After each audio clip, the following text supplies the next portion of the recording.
You are Locked On Ole Miss, your daily podcast on the Ole Miss Rebels. Part of the Locked On Podcast Network, your team every day. Thanks again for making the Locked On Ole Miss podcast your first listen every day. We're free and available wherever you get your podcast, including YouTube. We're part of the Locked On Podcast Network, your team every single day. Hello, I'm Steven Willis, and he is John Macon Gillespie from the Grove Report, and we are getting ready tomorrow for the start of SEC Media Days. John, how you doing, buddy? I'm doing pretty well. How are you? I'm doing quite well. I guess we can preview SEC Media Days a little bit today as that's getting ready to get started. And Lane Kiffin is going essentially tomorrow afternoon. Yeah, by the time this airs, I'll either be thousands of feet above the ground, leaving out of Memphis, or I will have just landed in Dallas, I'm sure. I think it's a really exciting time, obviously, every year. It's not really the start of football season, but in a sense, it kind of is. It's after media days. You're right. Like after media days, you feel like everything's kind of ramping up a little bit. I love this event. I think it's going to be really fun, and Ole Miss going on that first day is going to be interesting.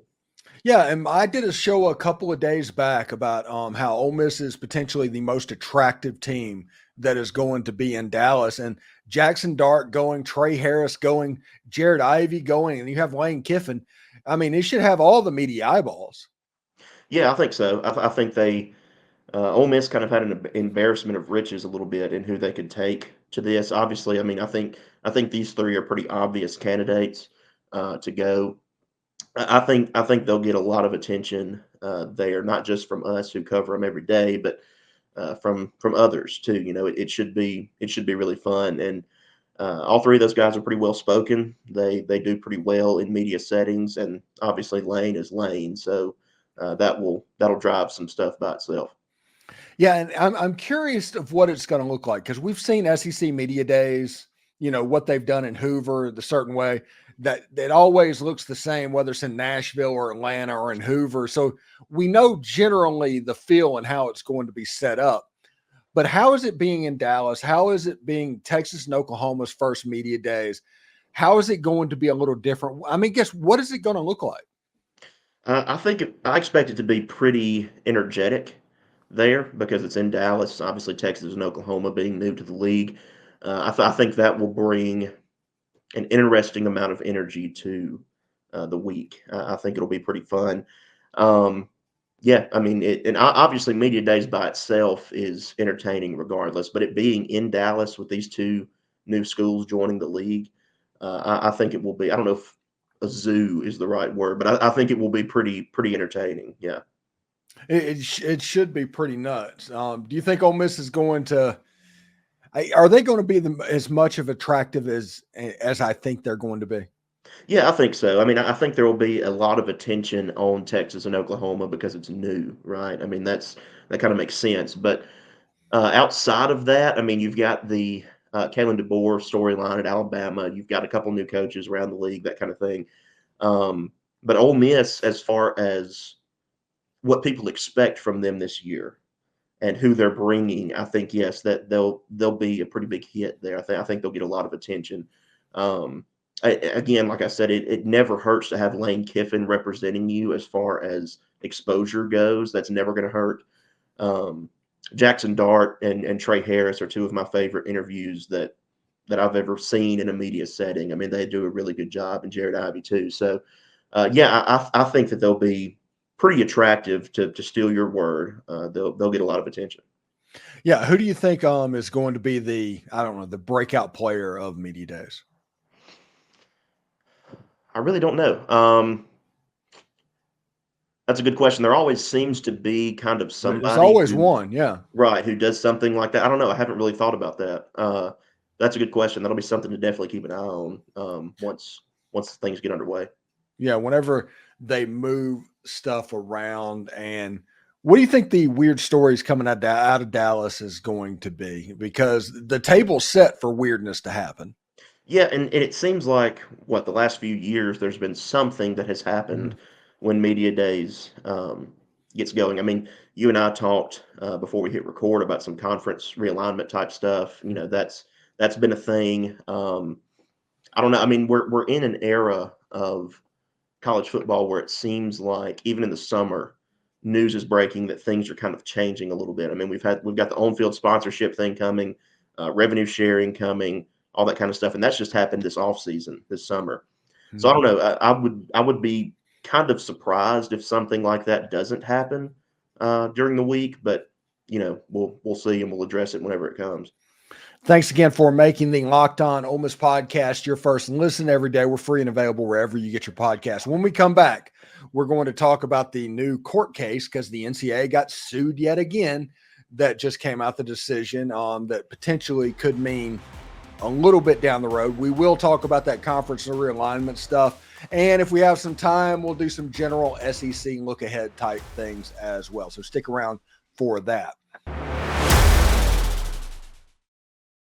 GameTime is the place to get your Ole Miss tickets with killer last-minute deals, all-in prices, views from receipts, lowest price guarantee. GameTime takes the guesswork out of buying Ole Miss tickets.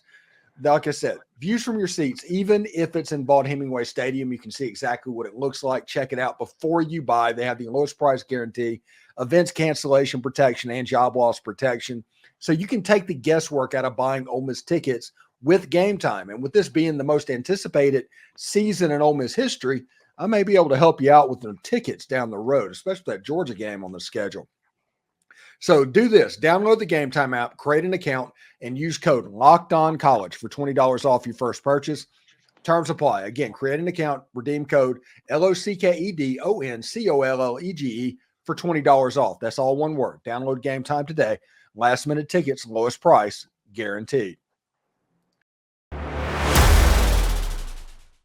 Are you watching Fox Sports or ESPN on your TV all day and you have to turn down the volume with all of that screaming and shouting? Make the switch to Locked On Sports today. A free 24/7 streaming channel programmed for you each and every single day to bring you the biggest stories without all of that screaming.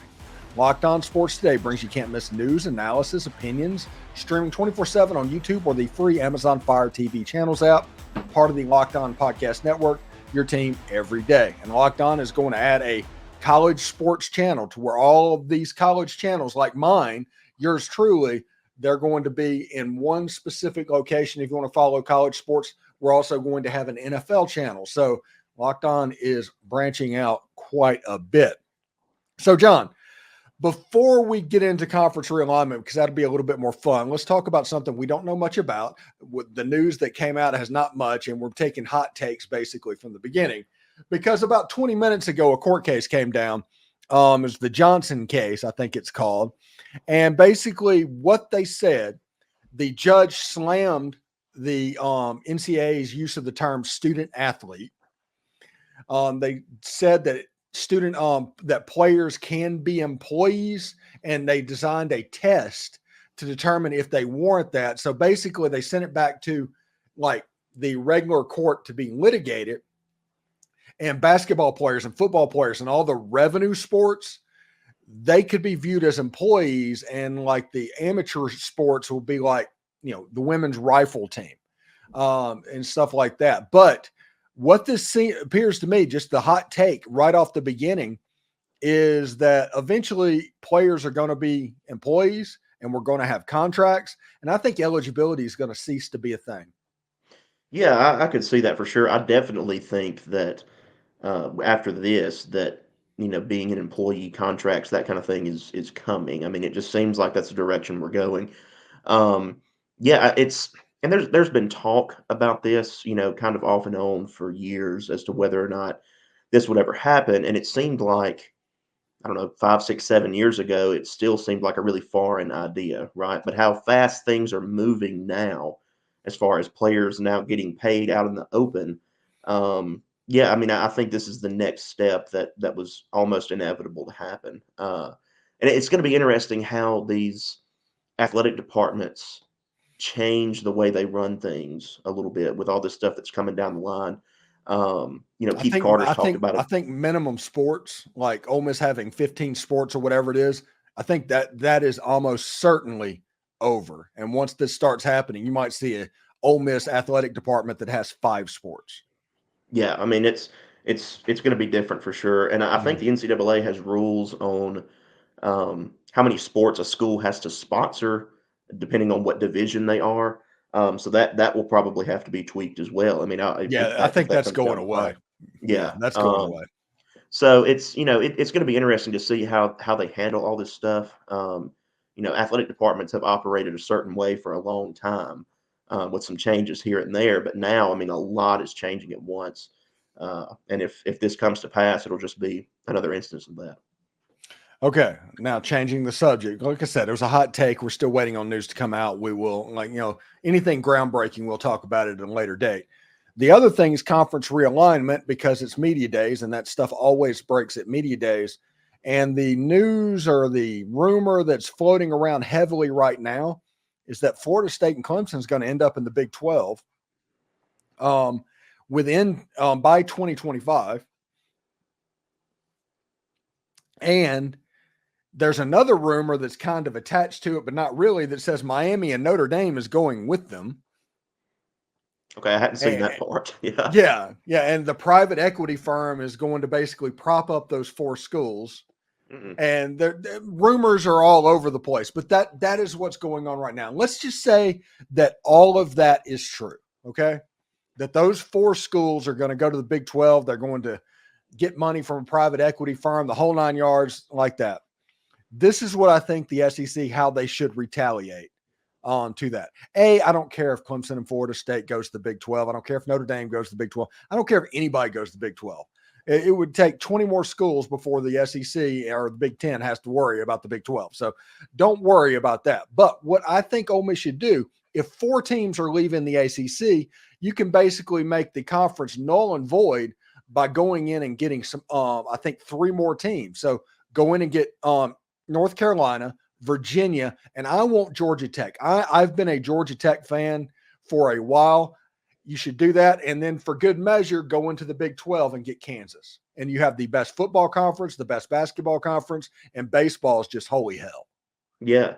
Georgia Tech is an interesting one there because I mean there's obviously some history there, right? I mean that would be kind of a very, very long throwback. Yeah, this is just my speculation. This is just my opinion. I think there's going to be more of that. Obviously, eventually, I think the SEC is going to reach out and get some more schools. I don't know exactly what direction they're going to go. I do think North Carolina and Georgia Tech make a lot of sense. North Carolina, obviously, from the basketball standpoint, but their football brand has gotten better as well. And their baseball, they're an Omaha team pretty and consistently. baseball, obviously, too. Yeah, and so yeah, I mean, I'm kind of with you that if Florida State and Clemson, Notre Dame, whoever ends up in the Big 12, it's not really that big a deal, because those schools are obviously wanting out of being tied to the ACC. So and the Big 12 doesn't have the amount of staying power right now that the Big 10 and SEC do.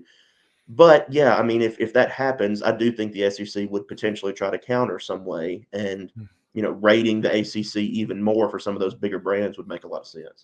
Yeah, and you're going to have people in the fan base and in every fan base. It's like, why is the SEC doing this? We're good enough. You're watering it down. All of that stuff.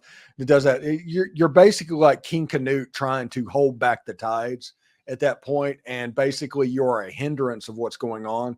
And to put this in perspective, in the 70s and 80s, Ole Miss, they just developed an exclusive relationship. There was like, you can either join us, you can be with us, or you can go do your own thing, and we don't care. We're not going to be somebody that brings people in. And everybody else grew around Ole Miss, and all of a sudden you look up and Ole Miss has the second smallest fan base in the entire Southeastern Conference. It's growing now, but that is the danger of not trying to basically keep up with the rising tide.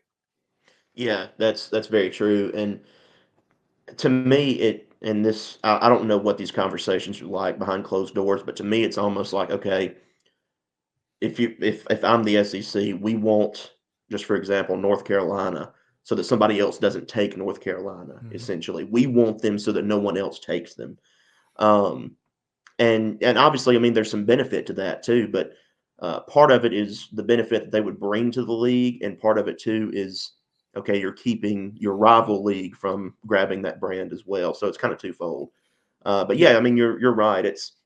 We're in different times now, and that's difficult to accept even for me, because you know, I hate part of conference realignment. The geographical nonsense that part of it makes, I despise that part. But I also understand that times have changed so much that that's kind of what's dictated now, and that's just gonna be how it is. So, yeah, I would not be surprised if the SEC would counter a move like that in some form or fashion. Yeah, and we're basically like I remember when it was a 10-team SEC. I remember it before Arkansas and South Carolina and going to Vaught Hemingway in a 40,000 seat capacity to watch them play Georgia. It was fun. It was my childhood. Yeah, But you got the point now where 20 teams, 24 teams, it could happen. It's a real thing. And people, you might not have to like it, but you need to accept it. mhm. And to me, you need to accept it because if you're a fan of a school in the SEC, it is eventually going to benefit your school, in my Mm. opinion, more so than it will hinder your school. Um, so yeah, I mean, I think it's definitely something you need to accept. You remember the 10 team when I obviously grew up with the 12 team SEC, and then Texas A&M and Missouri joined, but it's it's strange, right? I mean, because you and I grew up in an era where conferences made more sense. They were in kind of pockets around the country like that. And now it's more brand focused, I guess, more so than geography. The SEC to me still makes some geographical sense right now with Oklahoma and Texas. I think they fit, but Mhm. I do think that is eventually going to go out the window some. Well, and everybody needs to put this, and they talk about that. If you draw and put a quarter system of a cross section of where the Southeast United States is, part of that is in Kansas. It goes over through Virginia. Every team that has been brought in is in the Southeastern United States, Yeah, and that's with very the true. exception I of mean, Kentucky. yeah, which Kentucky I kind of give a pass a little bit. Yeah. Uh, you know, um, yeah, I mean that makes a lot of sense because Mhm. we're just expanding the definition of Southeast. I was a Southern Studies minor in college. I know nobody really cares about that, but a lot of the stuff that we talked about in those classes is what is the South, what classifies as the South. And a lot of people view it as the deep South. I'm talking Mississippi, Tennessee, Georgia, Mhm. Alabama, that kind of stuff. Um, but now that's expanding a little bit from a football perspective. I mean, we're sure enough going to be looking at the Southeastern Conference, the bottom right quarter of the United States.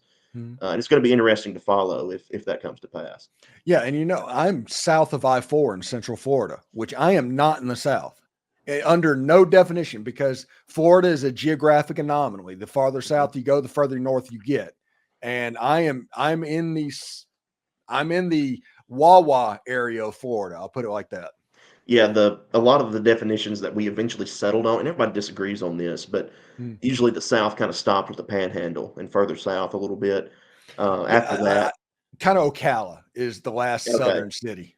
yeah, Yeah, yeah, which I've never been that far, but to me, that's always what people kind of said was yeah. culturally that's where it began to shift a little bit. Um, yeah, I could talk for a long time about that. I nerd out on Mhm. that kind of stuff, but Yeah. When you when, yeah, when you start seeing Wawa gas stations all over the place, you have left the southern part of the United States. yeah, yeah. And I love a Wawa. There's nothing against Wawa. I love a Wawa. I I've like never been. Wawa the way people like Buc-ee's. I'm a huge Wawa fan. Really? I've Mhm. only been to a Buc-ee's once in my life, but it was a pretty religious experience. Yeah, So, yeah. it was something else. Before we get out of here, let's just talk about this. Give me three teams. No, let's do this. Give me your most overrated team going into this SEC season and your most underrated team. Okay. Overrated, I'm going LSU.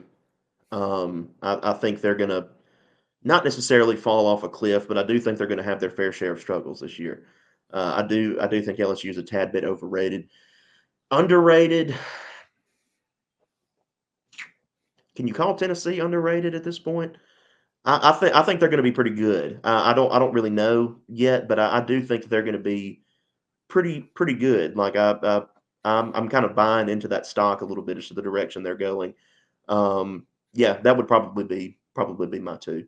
On the overrated, I agree with you 100%. LSU, they just, you can't tell me losing a generational type quarterback in Jaden Daniels and 2 first-round wide receivers, your offense is going to be good with that defense that you really did nothing to make it better except change the coordinator. So, no, did it. But I think the underrated team, and I'm not saying they're even going to make a bowl game, but I think the underrated team in the SEC might be Vanderbilt. I can maybe see that, yeah, because the bar is so low, right? Yeah, I mean, the over-under is 2.5 wins. They'll probably hit that in the non-conference. I think they win 5. I was thinking 4 or 5, yeah, because I think I saw their schedule not too long ago, and there's some winnable games on there. A bowl game, you're stretching it, I think, but I mean 4 or 5 wins. Now, does that keep Clark Lee? Probably, but because of what he's doing with Jerry Kill and basically bringing in all the best players from New Mexico State, and how do they get the win? How do they do that? They're going to put in that offense where you're going to see Vandy run 50 plays a game. They're going to be the opposite of tempo.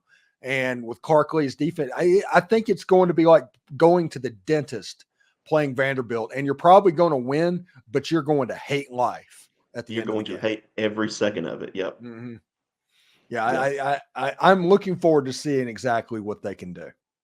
And right now, that kind of makes the most sense for them, right? I mean, you're not going to be overly competitive right now, so make it as painful as possible and try to get a win in the process. I think that's kind of the MO. Yeah, I honestly, I can't wait to see it. I mean, we are about 48 days until the Furman game or something like that. Yeah. So it's getting close. Anyway, thanks for making the Locked On Ole Miss podcast your first listen every day. We're free and available wherever you get your podcast, including YouTube. We're part of the Locked On Podcast Network, your team every day. John Macon Gillespie from the Grove Report. What have you got going on? Okay, I know you're going to Dallas, but what do you have planned? A lot of media day stuff. I mean, we're going to be it's going to be me and one of our staff writers there with me. We're going to be obviously in the closer knit media sections, that kind of thing, the smaller groups, and then obviously the big room stuff. We're going to have a ton of content coming throughout the week, especially on Monday and Tuesday, right after Ole Miss goes. I'll be doing some stuff on Twitter, that kind of thing. It's going to be really fun. Yeah, it should be a lot of fun. Thank you, John. And good, safe travels on your way to Dallas, man. All right. Appreciate it, Steven. Thank you.